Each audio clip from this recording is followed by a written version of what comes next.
welcome to this week's update. I've had a little play with the lighting.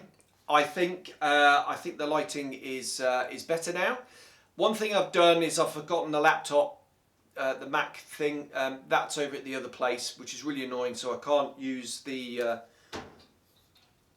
microphone. So I've gone back to the old microphone. It's up there on top of the camera. So hopefully the sound is acceptable.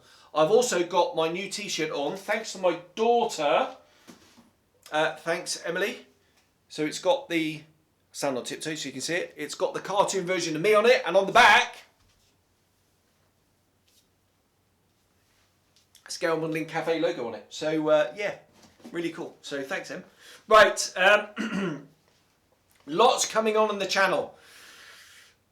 I've just filmed a video on Edward. I'm going to have to do it again. I forgot to turn the microphone on. This is take 2 of this as well. I've just filmed 3 videos and I forgot to switch the microphone on, so I've got to do it all over again, which is a monster pain in the backside. Edward 2024. I've already done 2 videos, Edward 2024, but there's some more news that has come out of the Nuremberg Toy Fair, and I thought I'll do another Edward 2024 video part 3 because we've got all the dates of all the previous announced new tool stuff and some really cool limited edition and special editions that are coming this year. So watch out for that video.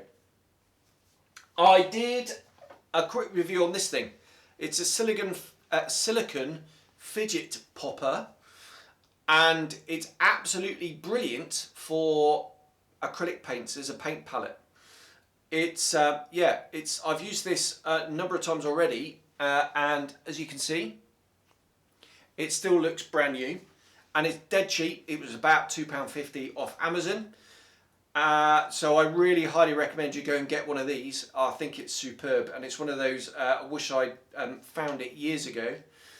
Even use it for super glue, and if you buy one, free postage, Amazon, and you don't like it, you can at least use it to reduce, to open your stubborn jam jars or something.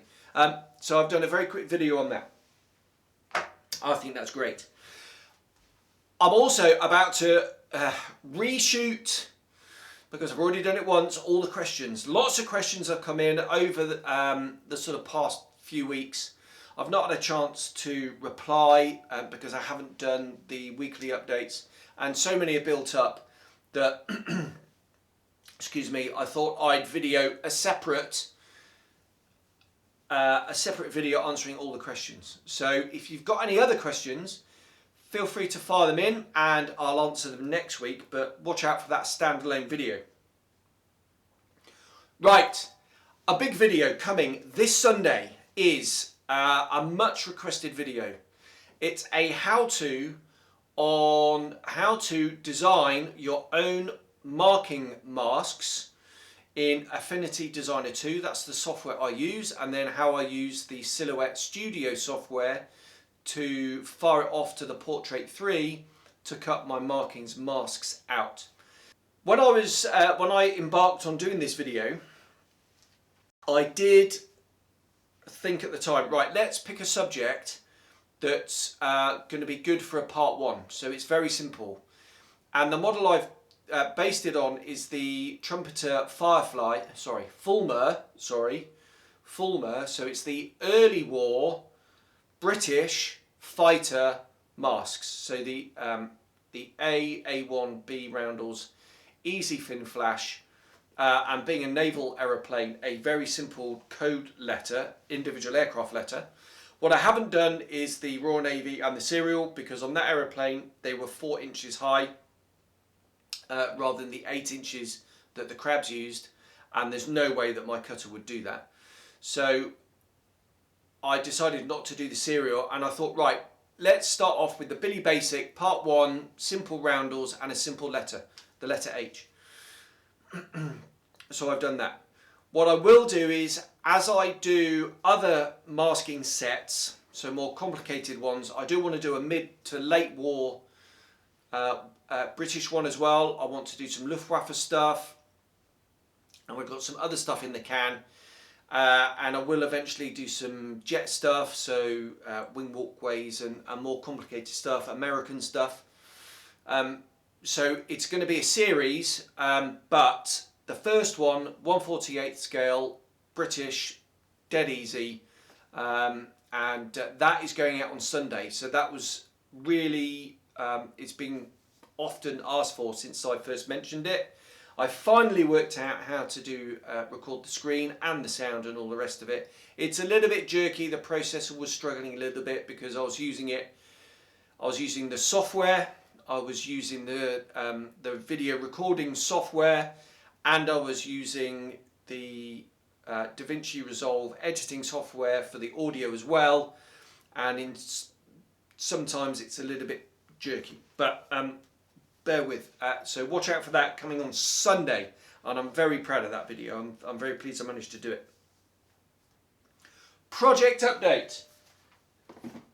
Not much to say other than the Spitfire 5B is built. This is the Edward 48 scale kit. This is the buddy build I'm doing with good mate of mine, Rick Lawler from the Propaganda channel. We're doing a buddy build, and yeah, as you can see, mine is ready for paint. I've stopped here. What I'm going to do now is I'm going to build the other one in the dual combo, the 5C, and I'm going to get that to this stage as well, and then I'm going to paint them all at the same time, because painting and weathering is my favourite stage. I've done the masks for this. That's ready to go, and yeah, really excited to get back to modelling bench. I haven't done anything for a little while because I had a finger injury. Like an idiot, I sliced the end of my finger off, the nail bed in the finger. It's very painful.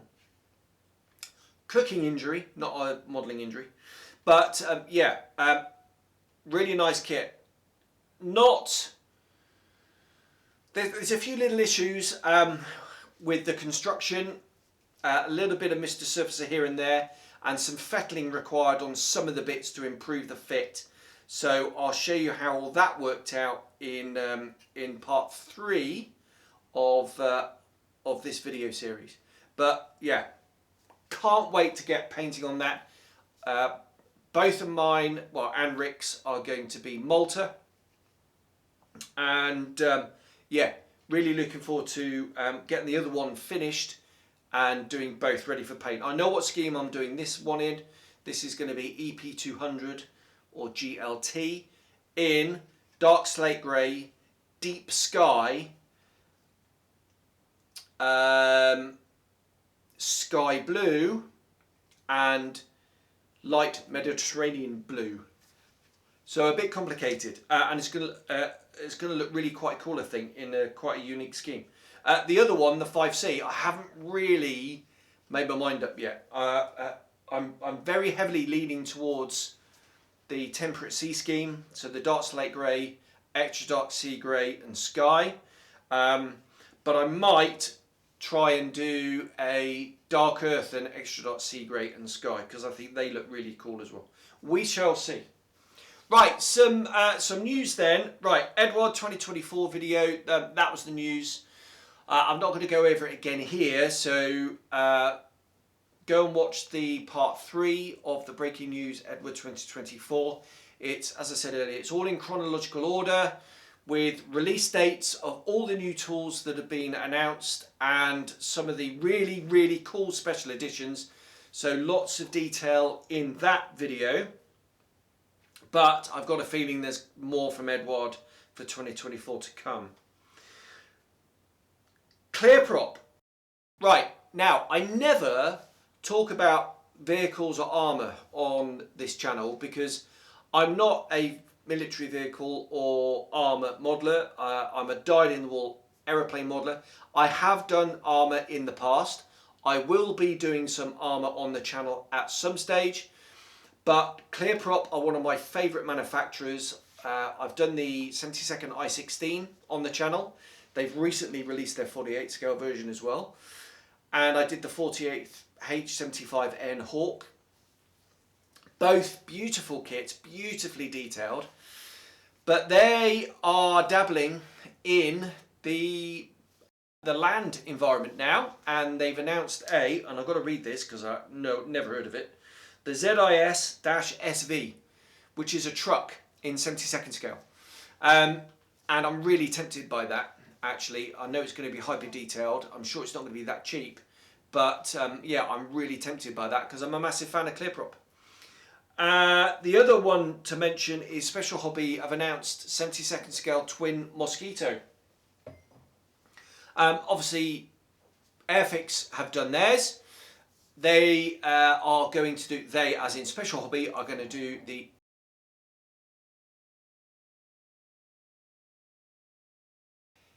different day, different t-shirt.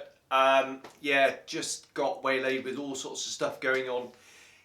If my mate knocked 1 minute later, I would have finished the video and it would have been done. But it's kind of a bit weird unless I leave it hanging like now. So all I say is Special Hobby, 72nd scale, twin stage Merlin Mosquito, really welcome. The Night Fighter especially is going to be very welcome. The NF30, I really fancy doing that actually in my old squadron. Colours, as I said earlier, and yeah, exciting times. And that is it. So yeah, a bit weird. Sorry about that. Nothing much I can do about that, I suppose. If someone knocks at the door wanting a cup of tea, then there we go. Right, so that's this week's update then. Still no modelling done. I'm determined to get going on the other Spitfire tomorrow. I've only got 1 day left of the weekend, and yeah, we shall see how quick I can get that done. Hopefully not too long. There we are. I'll leave it there. Lots on the channel going on. Lots that have gone up. Lots more to go up. And plenty to keep you entertained, I'm sure. And there we go. So thanks very much for watching. And I'll see you again soon. Cheers. Bye-bye.